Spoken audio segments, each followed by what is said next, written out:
주옵소서. 예수님 이름으로 기도드립니다. 아멘.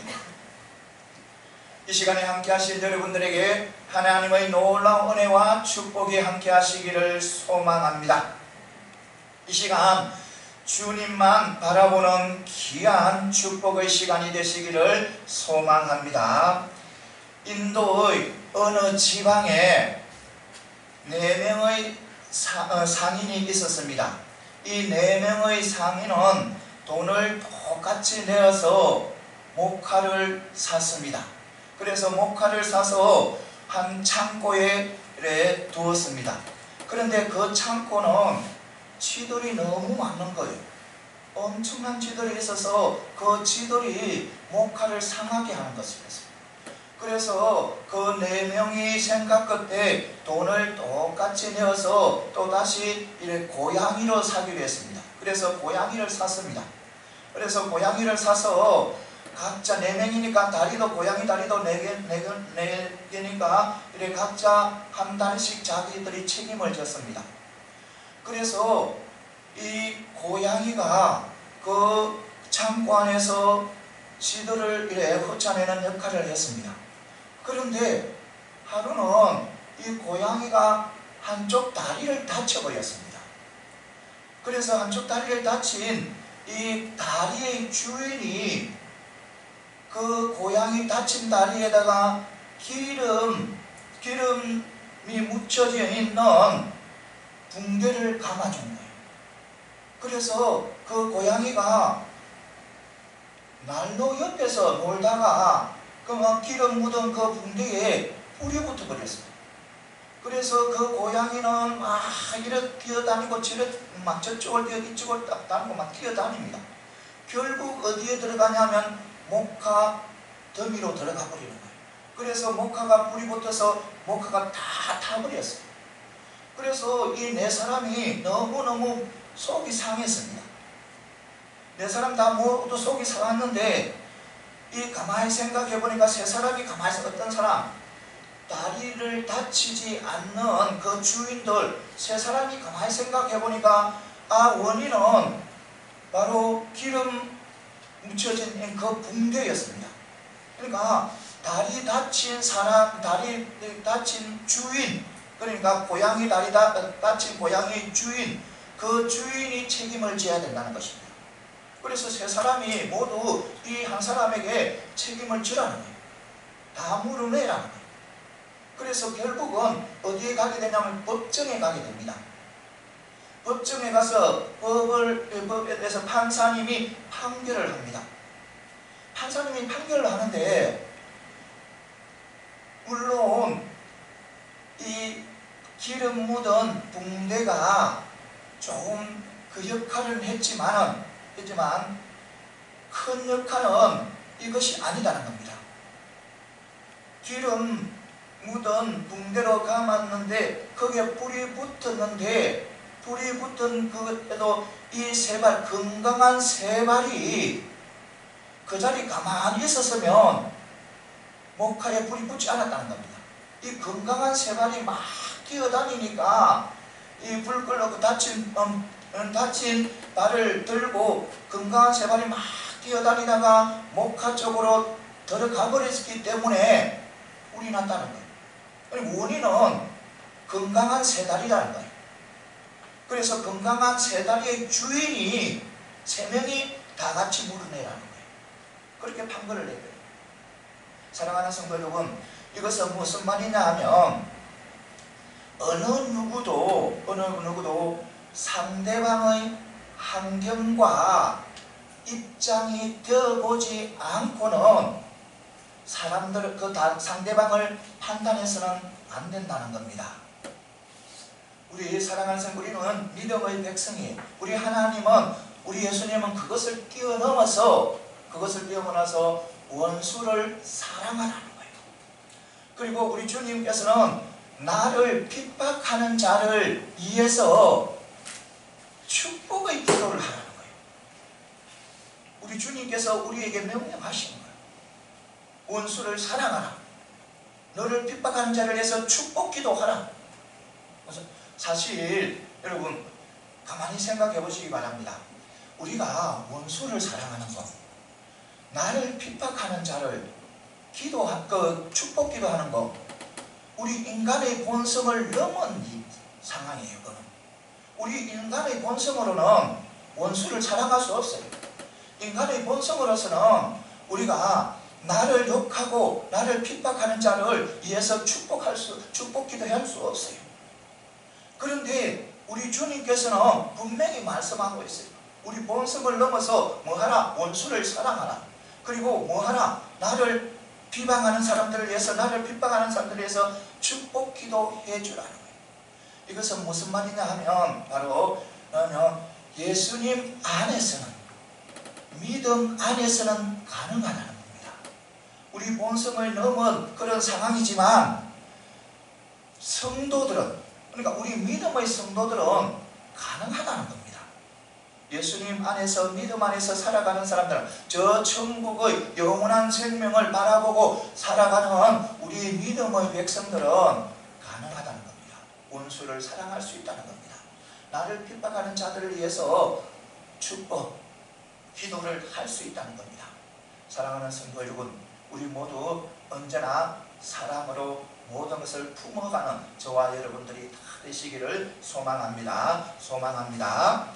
오늘 말씀은 로마서 4장 1절에서 8절 말씀이에요. 이 말씀은 바울이 아브라함의 신뢰를 들어서 어떤 누구도, 이 세상의 어떤 누구도 스스로 의롭게 될 수 없고 오직 믿음만으로 의롭게 될 수 있다는 것을 말하고 있는 거예요.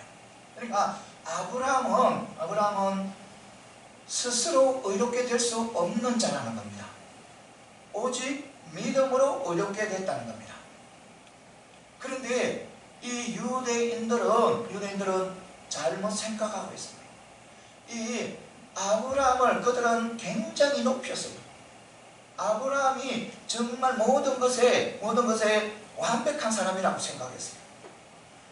그들은 아브라함 품에 안기면 구원을 받는다고 생각했어요. 그만큼 아브라함을 높였어요. 그뿐만 아니라 아브라함은 행위로 구원을 받는다고 생각을 해버렸어요. 이 유대인들이. 그러니까 진실한 행함, 하나님 앞에 순종하는 그 행함으로 의롭게 됐다고 인정하는 거예요. 그래서 유대인 자신들도 행함으로 의롭게 될 수 있다고 그렇게 생각을 했어요. 그래서 바울이 창세기 15장 6절 말씀을 인용해서 아브라함이 하나님을 믿음에 의로 인정을 받았다는 그 말씀을 통해서 아브라함이 스스로 의롭게 될 수 없다는 것과 오직 믿음으로 의롭게 됐다는 것을 말씀하여 주는 오늘 말씀이에요. 오늘 이 말씀을 통해서 몇 가지 은혜 받는 귀한 축복의 시간이 되시기를 소망합니다.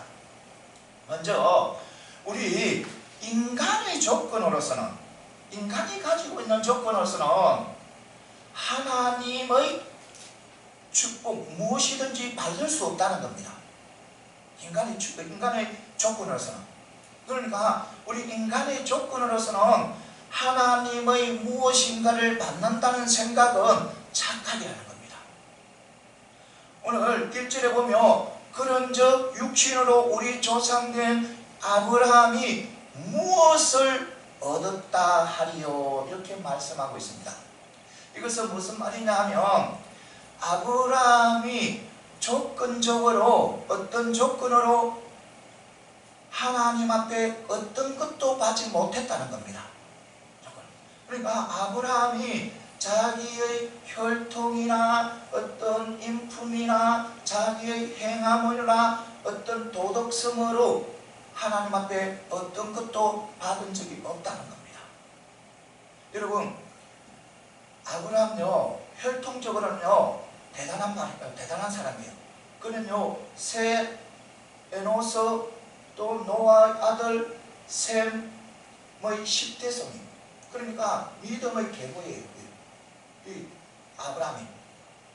그런데 우리 하나님은요 그 아브라함의 혈통을 통해서 너 의롭다고 하지 않았어요. 하나님은 아브라함에게 혈통을 제외해서도, 혈통을 내려놓고도 아브라함의 진실한 행위, 그리고 말씀대로 살아가는 그 수죠. 그것을 통해서도 하나님께서 너 의롭다고 말하지 않았어요. 아브라함을 의롭다고 말하지 않았어요. 그러니까 성경에 보면 하나님을 믿음에, 누구를 믿음에? 하나님을 믿음에 의로 인정을 받았다는 겁니다. 그러니까 이것은 뭐냐면 믿음을 통하지 않고는 하나님 앞에 어떤 것도 받을 수 없다는 겁니다. 이것을 반드시 믿으시기 바랍니다. 사랑하는 성도 여러분, 아브라함은 오직 믿음으로 모든 것을 받았습니다. 여러분, 어떤 세상적인 조건으로, 어떤 아브라함의 세상적인 그런 자신의 인간적인 조건으로 하나님 앞에 의롭다함을 받은 것이 아닙니다. 그는 오직 믿음으로 받았다는 거예요. 여러분들, 이 사도 바울 보시기 바랍니다. 사도 바울요 인간적으로는 대단한 사람이었어요. 그가 하나님을 알기 전에는, 그러니까 예수님을 만나기 전에는 그는 세상적으로 대단한 사람이었어요. 그는 유대인들이 다 자기들이 내세우는 바리새인이었어요. 맞아요. 그리고 그는 율법적으로는 가말리엘의 학파였어요. 그리고 그는 헬라의 철학, 그 당시 최고의 학문인 헬라의 철학에 정말 능통한 사람이었어요. 바울이. 그리고 그는요 무엇보다도 그는 로마의 신민권을 가지고 있었어요. 그러니까 그는 인간적으로 봐서는 정말 대단한 사람이에요. 누가 봐도 따라올 수 없는 그런 인간적인 조건을 가지고 있었던 사람이에요. 그런데요 그가요 그 인간적인 조건 자랑합니까? 아니었어요. 자랑하지 않았어요. 그는 그것을 의지했습니까? 아니라는 겁니다. 의지하지 않았다는 겁니다. 그는 분명히 바울은 이 누구를 통해서, 아브라함을 통해서 인간적인 조건을 통해서는 하나님 앞에 어떤 것도 받을 수 없다는 것을 너무나 잘 알았기 때문에 자기의 인간적인 모든 조건을 다 무엇으로 여기버렸다? 배설물로 여기버렸던 겁니다. 배설물로. 여러분들, 바울이 자기의 인간적인 조건이 하나님 앞에 의롭게 된다는 조그만 여지만 있었다면 아마 그는 그것을 귀하게 여겼을 것입니다. 그런데 그 인간적인 자기의 조건이 하나님 앞에 의롭게 되는 것에 해가 되었기 때문에 그는 배설물로 여겨버린 것입니다. 사랑하는 성도 여러분, 우리도 마찬가지예요. 우리가 하나님 앞에 의롭게 되는 것, 어려움을 인정받는, 의인으로 인정받는 것, 성도라고 칭함을 받는 것, 우리의 세상적인 조건이나 나의 인간적인 조건이 아닙니다. 오직 예수님에 대한 믿음, 오직 예수님만 바라보는 그 믿음 때문에 우리 모두가 하나님 앞에 의롭게 되시고 또 하나님께서 많은 것을 주셨습니다. 천국을 누리게 하시고 영원한 생명을 누리시게 하시고 우리를 하나님의 자녀로 삼아주시고 많은 것을, 그러니까 우리 그 모든 것을 무엇을 통해서 하나님께 받았다, 선물로 받았다? 우리의 믿음으로 통해서 받았다는 것을 분명히 믿고 나가시기를 바랍니다. 그 다음에 또 뭐냐면 성경은 우리 이 세상에서 인간들의 판단의 유일한 뭐냐면 기준이라는 겁니다. 인간 판단의 기준이라는 겁니다. 성경이 최고의 기준이라는 겁니다.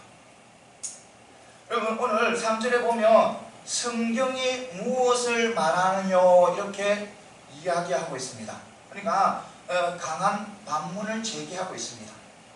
성경이 무엇을 말하느냐 이렇게 반문하고 있는 거예요. 이것은 무슨 말이냐 하면 유대인들이 성경을 바로 알고 있느냐는 거예요. 유대인들이 성경을 바로 이해하고 있느냐는 말입니다. 사랑하는 성도 여러분, 유대인들요 성경요 하나님의 거룩한 말씀이라고 생각을 했습니다. 그들요 유대인들요 성경을요 굉장히 자랑스럽게 여겼어요. 유대인들요 성경을요 자기의 성경에 대한 자만심이 강했어요. 가득 차 있었어요. 그런데요 이 유대인들이 그 성경을 대해서 잘 알았습니까? 성경을 대해서 상세하게 잘 이해했습니까? 아니라는 겁니다. 그들은 성경보다 무엇을 더 의지했냐면 장로의 유전을 더 의지한 거예요. 이 장로의 유전이 하나님의 말씀을 거역한다는 것, 그것을 인식도 못한 채 장로 유전을 그들은 따라간 거예요. 이 유대인들이 하나님의 말씀을 순종하지 않고 장로 유전을 따라가는 거예요. 예를 들어서 십계명에서 5계명에 보면 내 부모를 공경하라는 그런 5계명이 있어요. 5계명이 있는데 분명히 하나님께서 내 부모를 공경하라는 그 계명을 주셨어요. 그런데 이 유대인들은 장로 유전은 뭐냐면 가장 좋은 것을, 그러니까 부모를 공경할 그런 가장 좋은 것을 하나님 앞에 드리면 부모에게는 그렇게 안 해도 된다는 생각을 해요. 그 부모님께 할 것을 누구에게? 하나님 앞에 했다는 거예요. 그래서 이 유대인들은 하나님 앞에 실제로 그만큼 하지 않아놓고 부모에 대해서는 소홀히 해버리는 거예요. 다른 예를 하나 드리면 다쳐서 죽어가는 사람이 있습니다. 이게 죽어가는 사람이 있는데 이 죽어가는 사람을 그대로 두고 가는 거예요. 제사장이. 왜냐하면 제사장 자기는 제사를 주관한다는 거예요. 제사를 주관하기 때문에 이 피를 묻히면 안 된다는 거예요. 그래서 이 죽어가는 사람을 두고 그만 지나가 버려요. 레위인도 마찬가지. 레위인들도 이 사람 죽어가는 사람을 그만 두고 지나가는 거예요. 왜냐하면 자기는 성전의 모든 물건들을 관리하고 성전을 지키고 성전에 대해서 다 자기들이 다 지키고 보호하고 자기들이 모든 것을 한다는 거예요. 그렇게 피를 묻히면 안 된다는 거예요. 이것은 바로 뭐냐면 율법의 기본 정신을 어기는 겁니다. 율법의 기본 정신은 뭐냐면 사랑이에요. 영혼을 살리는 거예요. 살리는 건데 그대로 죽어가는 그런 유대인들이 사고를 가지고 있을 거예요. 사고를. 사랑하는 선생님, 그래서 이 유대인들이 오류에 빠지게 되는 거예요. 오류에 빠지게 되고 스스로 삶이 이단과 같은 역할을 하게 되는 거예요. 여러분, 유대교뿐만 아니라요, 중세 가톨릭교, 그러니까 중세 로마 가톨릭교, 그 당 중세에는 종교의 암흑기라고 합니다. 중세의 종교 암흑기라는 것은 뭐냐면 종교가 그만큼 타락했다는 겁니다. 그러니까 로마 가톨릭교가 너무너무 타락했다는 겁니다. 여러분, 그때 성경이 없었습니까? 성경이 있었어요. 그런데 성경을요, 그들은 사제들만 성경을 읽게 했어요. 사제들만 성경을 읽고 하고 일반 백성들에게는, 일반 성도들에게는 성경을 읽지 못하도록 했어요. 그러니까 성경을 많이 폈잖아. 이 사제들만 성경을 읽게 해서 성도들에게 군림하려고 달려드는 거예요. 성도들에게 군림하는 거예요. 그리고 성경의 그 권위보다는, 하나님의 말씀의 그 권위보다는 교황의 권위를 더 높이는 거예요. 그리고 그 교황의 한마디에 사람이 죽고 사는 거예요. 그래서 엄청난 일이 벌어지는 거예요. 십자가 전쟁이 일어나는 거예요. 자기들을 반대하는 것들 다 죽여버려요. 그러니까 로마 가톨릭교가 엄청나게 부패해버려요. 그러니까 백성 성도들은 눈을 깎여버리고 사제들이 그것을 다 누리려고 다르다. 그때 누가 나타나냐면 마틴 루터가 나타나는 거예요. 종교개혁자 마틴 루터가 나타나요. 그가 종교개혁을 읽고 그가 그 거대한 종교개혁을 성공을 시킵니다. 루터가. 그 루터요, 이래 전사 같은 그런 사람이 아니었어요. 호전적인 그런 사람이 아니었어요. 그는 온유한 학자였어요. 학자. 그는 신학교 교수였어요. 루터가. 그리고 무엇을? 구약 성경을 연구하는 연구가였어요. 그럼 그가 어떻게 종교개혁을 일으키고 그 종교개혁을, 그 엄청난 거대한, 그때 황제보다 더 힘을 가지고 있었던 그 로마 가톨릭에 대항해서 성공을 했단 말입니다. 그 루터가, 온유한 그 온순한 그 루터가 바로 성경이라는 겁니다. 성경을 통해서 그렇게 했다는 겁니다. 그가 성경을 연구하다 보니까 이 로마 가톨릭은 너무 부패해버린 거예요. 아닌 거예요. 성경의 말씀에 영 틀린 거예요. 그래서 그가 종교개혁을 단행합니다. 그리고 제일 먼저 뭘 하냐면 성경을 번역해요. 성경을 번역해서 인쇄소를 그때 받들여서 모두 그 성경을 번역하고 그 다음에 성경을 인쇄합니다. 인쇄해서 사제들이 아니고 성도들에게 그 성경을 나눠주게 됩니다. 그러니까 성경이 가는 곳마다, 성경이 있는 곳마다 놀라운 역사가 일어나는 거예요. 생명의 역사가 일어나는 거예요. 그러니까 성경이 가는 곳마다, 성경이 보급되는 때마다 하나님의 능력의 말씀이 그 역할을 하는 거예요. 그래서 루터가 종교개혁에서 성공을 한 거예요. 그러니까 하나님의 말씀, 성경을 통해서 성공을 한 거예요. 그만큼 하나님의 말씀은 능력의 말씀입니다. 어떤 것도 이길 수 있는 그런 능력의 말씀이 우리 바로 이 성경 말씀이에요. 말씀. 여러분들, 바울이 왜 근위가 있었겠습니까? 말에 근위가 있고 모든 것에 근위가 있었겠죠. 바울이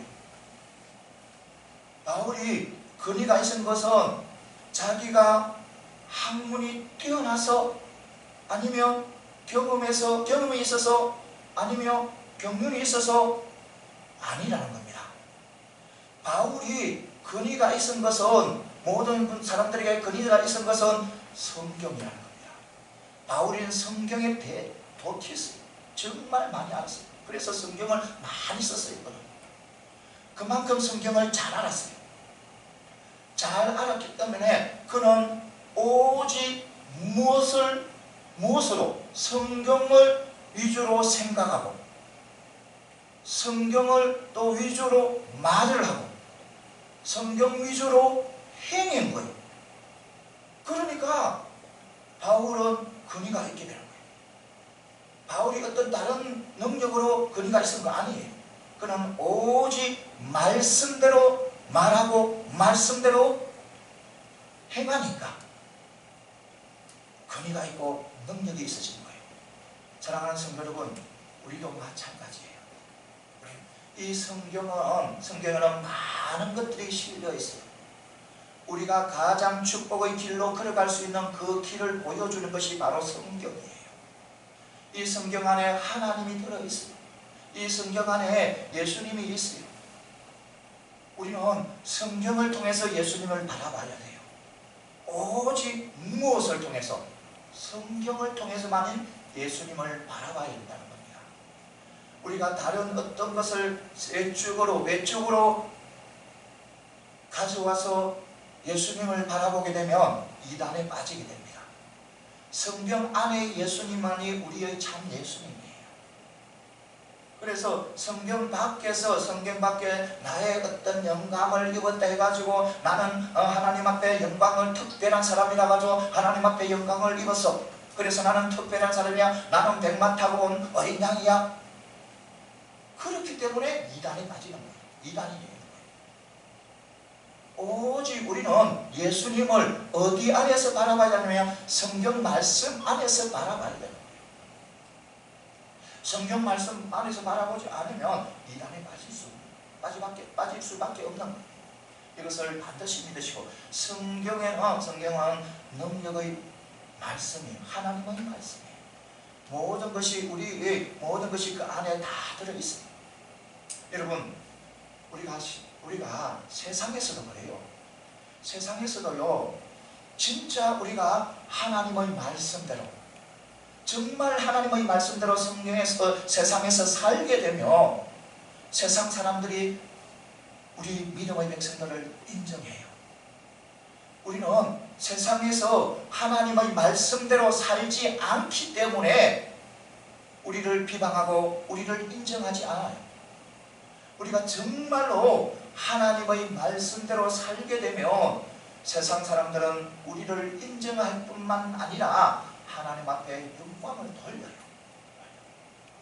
그런데 우리는 그렇게 못 사니까 하나님의 말씀을 가지고 있다면서 우리가 하나님의 말씀과 함께 살아간다면서 그렇게 살지 못하니까 안 믿는 사람들에게 욕을 듣고 비방을 당하는 거예요. 이거 분명히 우리는 알아야 돼요. 우리가 성경을 바로 안다면 우리는 세상에서 성경대로 살아가야 돼요. 서로 사랑하고 싸우지 않고 아무리 나를 핍박하는 사람이라도 내가 그 사람을 위해서 축복 기도해주고 원수를 사랑하고 그러면 그들은 하나님으로 인정하요. 안 믿는 사람들이 하나님을 인정한다는 겁니다. 그만큼 성경은 귀하다는 겁니다. 우리의 삶의 판단의 기준이 된다는 겁니다. 이것을 반드시 믿으시기 바랍니다. 성경에는 놀라운 축복들이 있습니다. 그래서 우리는 날마다 성경을 읽어야 되는 거예요.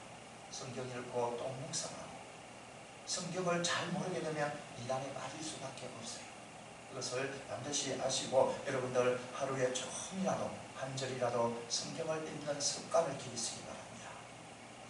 습관을 기르게 되면 성경을 읽게 되는 거예요. 그러면 그 성경이 바로 말씀이 나에게 능력이 되는 거예요. 그것을 반드시 믿고 나가는 저와 여러분들이 다 되시기를 소망합니다.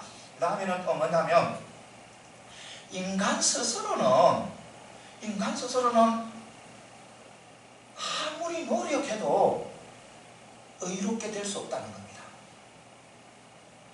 어느 누구라도 아무리 사람들에게 존경받고 선한 일들을 많이 하고 정말 많은 사람들을 이끌어가는 그런 존경받는 사람이라도 자기 스스로 힘으로는 하나님 앞에 의롭게 인정을 받지 못한다는 겁니다. 어렵다고. 그러니까 의인이 될 수 없다는 겁니다. 스스로 힘으로. 오늘 4절에 보면 무슨 말이 나오냐면 일하는 자라는 말이 나옵니다. 일하는 자. 이 물론 이래 아브라함을 전제로 해서 말씀하는 거예요. 이 말씀도 일하는 자. 그 밑에 보면 또 일하지 않는 일하지 않는. 그러니까 일하는 자는 무슨 말이냐면 일하는 자는 자기 스스로 노력해서 의롭게 되는 자를 일하는 자라. 그러면 일하지 않는 자, 일할 수 없는 자는 자기 스스로 노력해서 의롭게 되지 못하는 자를 일하지 않는 자라는 거예요. 오늘 말씀. 그러면 하나님께서 아브라함을 어떻게 생각합니까? 아브라함을 일하는 자라고 생각합니까? 일하지 않는 자라고 생각합니까? 일하지 않는 자라고 생각합니다. 그러니까 아브라함을 자기 스스로 의롭게 될 수 없는 자라고 생각을 하는 거예요. 하나님께서. 그래서 무엇을 택하나 하나님께서는 믿음의 법을 택하는 거예요. 믿음의 법을 택해서 아브라함이 그 믿음으로 의롭게 의인으로 하나님께서 인정을 하는 거예요. 사랑하는 성도 여러분, 그래요. 우리는 어떤 상황에서도 어느 누구도 우리는 스스로는 의롭게 될 수 없다는 겁니다. 이것이 굉장히 중요합니다. 인간 스스로가 의롭게 될 수 없다는 것, 이건 너무너무 중요합니다. 바울이 오늘 강조하는 것이 바로 뭐냐면 이 말씀이에요. 인간이 스스로는 의롭게 될 수 없다는 것을 이 바울이 지금 강조하고 있는 거예요. 그러니까 아브라함은 자기 스스로 의롭게 될 수 없다는 인물이라는 겁니다. 그렇습니다. 사랑하는 성도 여러분, 아브라함은 어떤 상황에서도 그는 자기 스스로 의롭게 될 수 없는 사람이에요. 그런데 이 유대인들은 너무너무 착각을 한 거예요. 유대인들은 이 아브라함이 자기 조상이라고 해서 무조건적으로 아브라함을 받들어 버립니다. 이 자기 조상이라서 이 아브라함을 완전한 자라고 생각을 하는 거예요. 그러니까 이 유대인들은 아브라함이 어떻게 해서 어떤 방법으로 의롭게 된 그것은 생각하지 않고 하나님 앞에 의롭게 됐다는 그 자체만을 생각하고 그 자체만을 부풀리는 거예요. 아브라함이 의인이다, 의롭게 되었다, 이것만 부풀리는 거예요. 잘못 착각하고 있는 거예요. 분명히 아브라함은 믿음으로 의롭게 됐는데 그 방법은 생각하지 않고 아브라함이 하나님 앞에 의롭게 됐다는 그 자체만을 부풀려서 생각하는. 그래서 아브라함이 그들에게 위대한 사람은 바로 아브라함이고 그들에게 거룩한 사람은 누구냐면 아브라함인 거예요. 그래서 아브라함이